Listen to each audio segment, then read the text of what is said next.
এটা প্রেমের সিনেমা না, এটা ব্রেকআপের সিনেমাও না।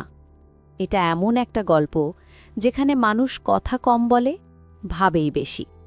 একটা ভুল লাঞ্চ বক্স, দুটো একাকিত্ব আর অনেক না বলা কথা। ইরফান খান এখানে নায়ক হওয়ার চেষ্টা করে না, সে শুধু একজন মানুষ যাকে তুমি বিশ্বাস করতে পারো।